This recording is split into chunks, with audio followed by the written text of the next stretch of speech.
বলতে পারবো। যেন উনি আমাকে বললেন যে ব্রাদার হলে এক পৃষ্ঠা আরবি পড়তে পারবে না, পারবে না। ওই শফিক হাশমিকেও অনেকে চ্যালেঞ্জ করতো। শফিক হাশমিকেও অনেক বড় বড় কারি বসিয়ে দেবো, বাংলাদেশের দেওবন্দি কমিদের বসিয়ে দেবো।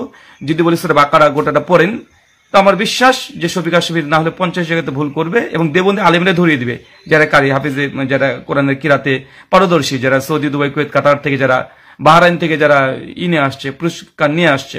তো চ্যালেঞ্জ এখানে আমিও করতে পারি, আমার ব্যক্তিগত চ্যালেঞ্জ না, এটা তাদেরকে দিই, আর এটা লজিক্যাল। প্রিয় দর্শক, দেখুন এই ব্রাদার হল কত বড় হকার, সে কত বড় জঘন্যতম ব্যক্তি হলে এরকম কথা বলতে পারে।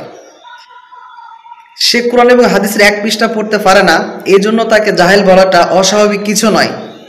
সে পড়তে পারে না, অপরদিকে আলেমদের ভুল ধরার চেষ্টা করে, তাকে তো জাহেল বলাটা অস্বাভাবিক কিছু নয়।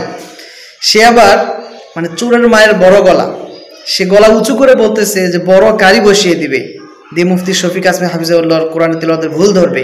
তো তোমার কাছে কারির এতই দাম, তো তুমি কারি হও। কোরআন শুদ্ধ তেলাওয়াতের তোমাদের কাছে এতই মূল্য যে বড় একজন কারি নিয়ে আসবে, ভাড়া করে টাকা দিয়ে নিয়ে আসবে। তো তোমাদের শাইখদের তেলাওয়াত সহি নাই কেন? তুমি নিজে কোরআন তেলাওয়াত শুদ্ধ করো, এরপরে মাঠে নামো, হাদিস পড়া শিখো, এরপরে দাওয়াত দাও, ভুল ধরো। যদি শুদ্ধ তেলাওয়াতের মূল্য তোমার কাছে থাকে, এরাবিহীন এবারত পড়ার মূল্য তোমার কাছে থাকে, তাহলে তুমি নিজেকে অনেক বড় পণ্ডিত, অনেক বড় জ্ঞানী, অনেক বড় মেধাবী মনে করো। তাহলে তুমি এগুলো শিখো, শিখে আলেমদের ভুল ধরার চেষ্টা করো।